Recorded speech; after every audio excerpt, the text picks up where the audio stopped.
saying these are people that really kind of made it difficult for me. Let's start up. Andrew Toney. I've always said the best player I played against was Kevin McHale. The best player I ever played with was Andrew Toney. One was a player that played for the 76ers, and his name was Andrew Toney.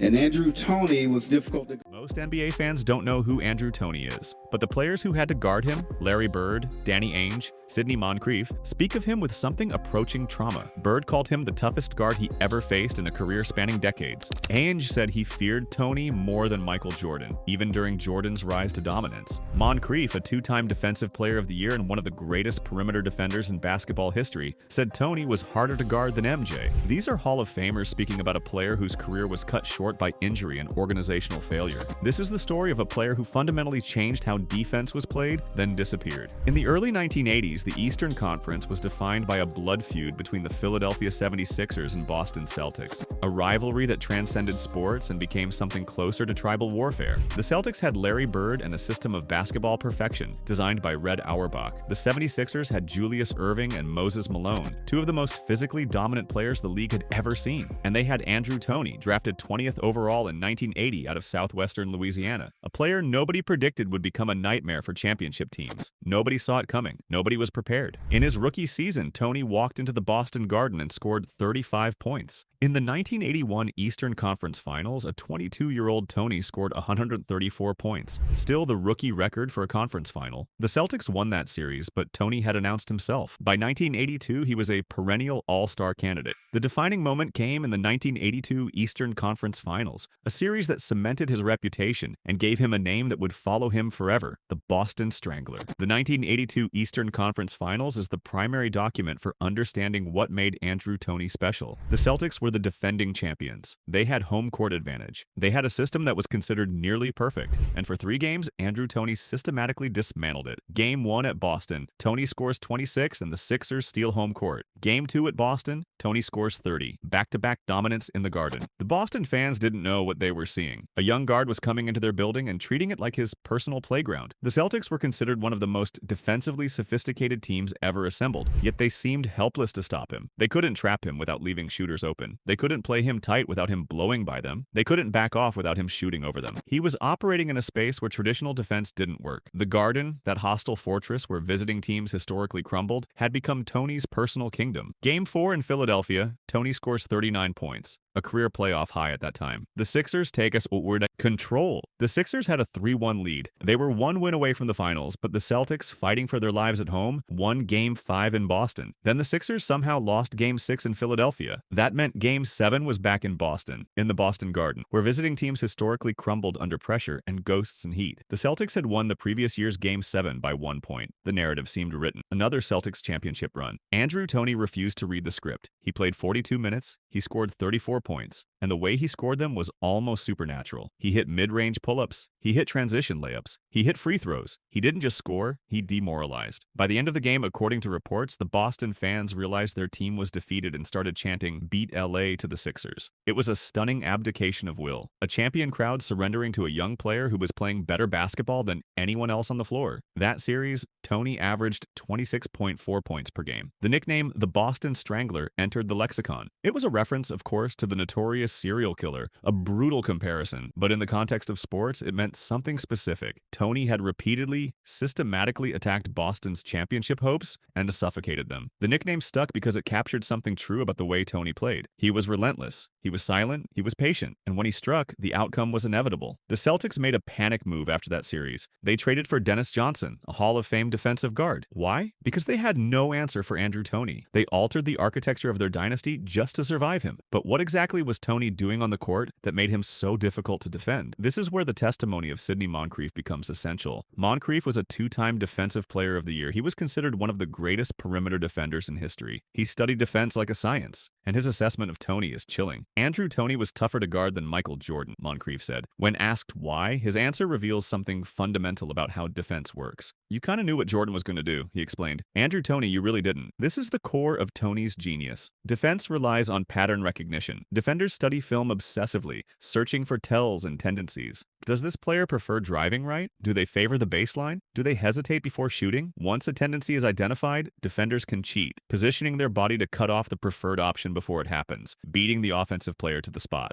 In the early 1980s, a guard pulling up from 3 was novel. Toney did it regularly. If a defender closed out tight, he used his explosive first step to blow by them, driving left or right with equal ambidexterity. If they gave space, he rose up for the jumper. If they played physical, he posted them up. When players have multiple things they can do very well offensively, then they're unguardable, Moncrief concluded, and he was unguardable. Danny Ainge, who faced Toney repeatedly during those Boston-Philadelphia wars, offered a different perspective. Ainge was known for his aggressive, borderline dirty defense, the kind of physical, edge-of-the-rules playing that defined the era, but Toney took it to another level. Andrew Toney did not just want to score, Ainge said. He tried to beat you up and score. Ainge was describing not malice, but pure physicality. Toney was compact and muscular. He initiated contact relentlessly. He drove his shoulder into the defender's chest to neutralize their ability to jump and contest the shot. He turned the defender into a platform to stabilize his own balance. For guards like Ainge, who prided themselves on their toughness, this was profoundly humbling. Charles Barkley arrived in Philadelphia in 1984, just as Toney was entering his prime. Barkley would later say that Andrew Toney was the best player he ever played with, more impressive than Michael Jordan, Scottie Pippen, or Karl Malone. This speaks to Toney's ability to generate offense from nothing and take over games in ways very few guards ever could. Pat Riley, coach of the Lakers, identified Toney as the difference maker in the 1983 finals sweep. Riley called him probably the toughest clutch shooter in the league and noted he was impervious to pressure. Whenever the Lakers made a push, Toney answered, the silent assassin executing with robotic precision. M.L. Carr, the Celtics' defensive leader, summed it up in one phrase. It was a waste of time trying to guard him. When an NBA defender admits their only strategy is violence, the offensive player has achieved total dominance. The 1983 championship run cemented Toney's place in basketball history. The Sixers won the finals with Toney as the second star behind Moses Malone. The narrative of that championship has been dominated by Malone's faux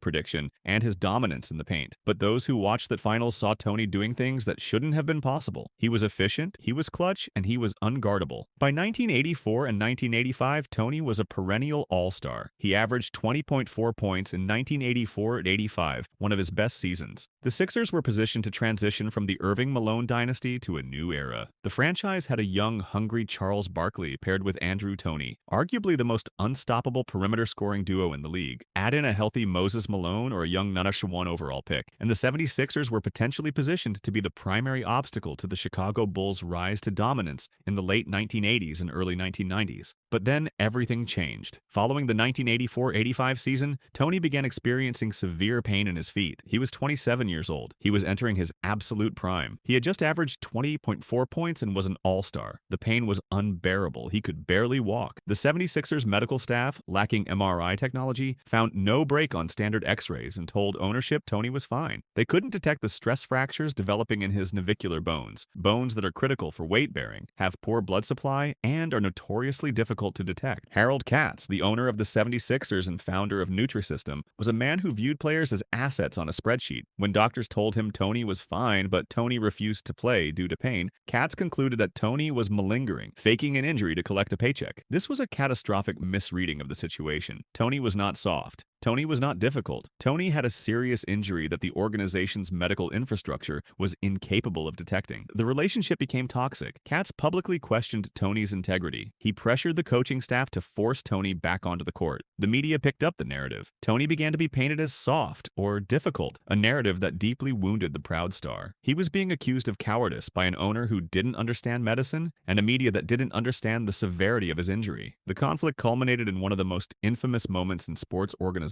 history. In March 1986, the team physician, Dr. Joseph Torg, issued a statement regarding Toney's return to the court. He said, "I have instructed Andrew to resume his career and we have labeled his return as trial by battle." Trial by battle. This is a medieval legal concept, also known as wager of battle used in Germanic law. When there was a dispute, the parties would settle it through single combat. The winner of the fight was deemed to have the truth on their side. The loser was revealed as a liar by the judgment of God. By using this phrase, the 76ers were explicitly stating that Toney's body would be the testing ground. If he played and succeeded, he was telling the truth about his health. If he couldn't, he would be exposed as a faker. It was a barbaric, archaic ultimatum delivered to a franchise icon in the year 1986. It was medieval logic applied to modern medicine. Stan Hochman of the Philadelphia Daily News blasted the move immediately. He wrote, "Trial by battle? A medieval phrase to sum up a modern problem. Heartless, stupid, unbusinesslike." Hochman understood what was happening. This wasn't medical care. This was an organization at war with its own star player. The trial by battle was a catastrophe. Toney attempted to play, but the pain was excruciating. It was only later, through better diagnostics, that stress fractures in the navicular bones of both his feet were confirmed. By forcing Toney to play on these fractures, the 76ers likely caused permanent, career-ending damage. The fractures did not heal properly. Bone spurs developed, the injury compounded. Toney played only 6 games in 1985 and 86. He managed 52 games in 1986-87, but averaged only 10.6 points. By 1988, at the age of 30, the Boston Strangler was forced to retire. His career was over. A dynasty was stillborn. A what-if was cemented into basketball history. The aftermath was bitter. Toney refused to speak to the media or the organization. He skipped the 25th anniversary celebration of the 1983 championship team. He disappeared into private life in Atlanta, working as a teacher and refusing to relive his basketball days. For nearly 3 decades, he carried the wound inflicted by an organization that had betrayed him. It wasn't until 2012, under new ownership, that Toney finally returned to Philadelphia to be honored. When he finally stepped back into that arena, it was an acknowledgement that the organization had been catastrophically wrong. The owner had been wrong. The doctors had been wrong. And that a generational talent had been destroyed not by competition, but by incompetence and callousness. The implications of Toney's injury and the organization's response ripple through basketball history in ways most fans don't realize. Had Toney stayed healthy, the Sixers would not have panicked over his absence. They likely would not have traded away Moses Malone or the #1 overall pick in 1986. A core of Charles Barkley, Andrew Toney, and a young franchise centerpiece would have extended the Sixers' championship window deep into the 1990s. Barkley would likely have won at least 1 championship in Philadelphia, fundamentally altering his entire legacy and the trajectory of the entire franchise. The Chicago Bulls' dominance might have looked different. The Eastern Conference power structure would have shifted. More broadly, Toney's treatment is a foundational text for the modern era of load management and player autonomy. The callousness with which the 76ers treated his body serves as a grim reminder of why modern stars like Kawhi Leonard and Joel Embiid are so protective of their health. Toney was the sacrificial lamb of an era that did not believe players when they said they were hurt. Andrew Toney is not in the Hall of Fame. His career totals, 15.9 points per game, 4.2 assists, 2.2 rebounds, are insufficient by traditional measures. His career was truncated. His peak was cut short by injury and organizational dysfunction. But if the Hall of Fame were based on peak value, on the sheer dominance of a player at their absolute best, on what basketball people call the fear factor, the degree to which other elite players feared facing you, he would be a first-ballot inductee. Bob Ryan of the Boston Globe called him the most forgotten great player in NBA history. The testimonials of Larry Bird, Danny Ainge, Charles Barkley, Sidney Moncrief, Pat Riley, and ML Carr serve as his unofficial induction. The story of Andrew Toney is ultimately a tragedy. It's a story of a player with a complete offensive arsenal in an era before such completeness was common. It's a story of a player who could take over a game in ways that very few guards ever could. It's a story of a dynasty that could have been, but was destroyed by injury, bad medicine, and organizational arrogance. It's a story about what happens when an organization doesn't listen to its players, when it values the bottom line more than the health of its athletes, when it applies medieval thinking to modern problems. The Boston Garden isn't the same anymore. The Celtics don't play there. Larry Bird has long since retired. Danny Ainge has moved into the front office. Sidney Moncrief coaches. Charles Barkley is on television. The entire era of the 1980s Eastern Conference is gone. Those days of blood feuds and playoff intensity, and players understanding that basketball was war. But the legend of Andrew Toney remains, whispered about in conversations between former players, a cautionary tale about extraordinary talent, wasted and unrealized potential. He was a player who fundamentally changed the way basketball was understood, who made great defenders question everything they thought they knew about their craft, who was ultimately broken by the very organization that should have protected and honored him. He was the Boston Strangler, and he remains undefeated in the memories of those who saw him play.